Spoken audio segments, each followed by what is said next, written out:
Why are the BFDI contestants getting depressed? When is it time to stop competing? So I saw the episode's seasonal shift, and I'm sure you have too, but if you haven't, that episode is going to be referenced. So if you have not watched it, maybe go watch it now, and then come back to this video. So in Season 1, BFDI, these characters seemed like they were just silly guys having a lighthearted competition for a prize, right? And during this season, that's all it was. Friendships were being made, alliances, and most importantly, they seemed to be having a good time, even if they weren't the ones winning. The problems really started when the TLC got involved, the area where the contestants go when they're eliminated. The failed debuters and the eliminated contestants were placed into a box for the entirety of the season. But during the season, they switched to the LOL, but why mention the elimination area? They got fed bread, and they even got a window. But what I'd like to mention is in BFDIA, the second season, Pillow, one of the failed debuters, one of the people left in the LOL. In episode Pointy Pointy Pointy, Pillow, the character known for infamously being a murderer, says the line, "Enough killing. I would never advocate for that." But what made the shift between BFDIA and BFB? Well, possibly the change of heart is just mental issues. I mean, she was in the LOL for a while, but if this was caused by going a little crazy in the metal box, that is the LOL, then surely it couldn't get any worse. I mean, even if in BFDIA the contestants still seemed happy and eager to compete, until time goes on.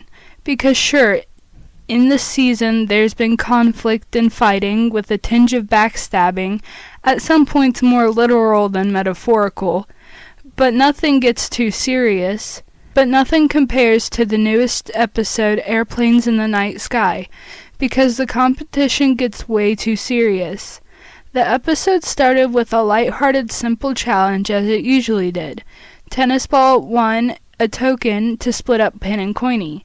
During the episode, Pin jumps at the chance to kill to win and betray her own friend. The competition isn't just a friendly sport anymore, it's ruining friendships, and this is most clear with Free Smart.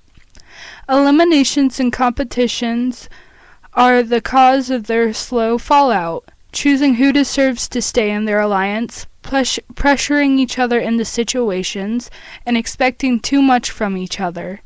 The fallout of Free Smart, even as I loved the team, was an expected result to their circumstances. The competition even split up the bonds between Fiery and Leafy as well as Match and Pencil. I mean, Match and Pencil both spent time in the LOL and the exit. I'd act like Pencil did too. But that's the thing. Let's take the two exiters that got into Teapot, for example. Pencil and Lie. They went through the same thing, but have responded to it very differently, but yet have similar responses at the same time. Pencil has gone rogue, trying anything and everything to win challenges just to stay in the game, and far away from any eliminations. She's a nervous wreck, and she clearly was traumatized by the whole thing with 4. She wants to avoid memories of the exit and anyone who was there, including 4 and the other exiters. But Lai has gone about her need not to lose differently. She's forming bonds, making friends, and being more careful about who she stays around. She's being a supportive team player. And this makes sense because people who have had trauma, no matter how similar their stories may be, they respond to their experiences differently. But now we know just how damaging it is for their mental health to be trapped in an elimination area or just a competition in general. What can we do? Even too, the objectively better and kinder host still traps people, but I'm pretty sure at least he'll set them free after. But hey, maybe I'm overacting to these details. I'd also like to make a shout out to Crane Eater on Tumblr, because he responded to my post like this. They said, and I quote, "No, I think you do have a point. Since Teapot and Kind of Late BFDI are more story-focused, I think it makes sense that the effects of PTSD and mental health is a theme covered in the show, such as abandonment issues with Winter and Book, being forgotten with Clock, and the fear of losing control with Black Hole." And Golf Ball, but they didn't say that. "And identity crisis with Flower, and savior complexes with Coiny and BFDIA. This is just another, maybe larger, theme in the show wants to cover."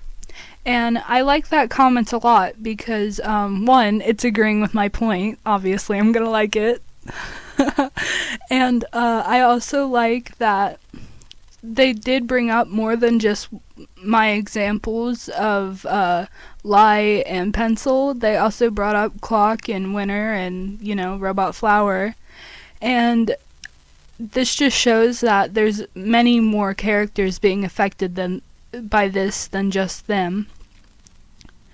So yeah, thank you guys for watching. If you did watch the entire 6 or 7 minutes this episode will be. And as always, stay tuned for more, and please subscribe because you guys are awesome and I'd love you to stick around. Goodbye.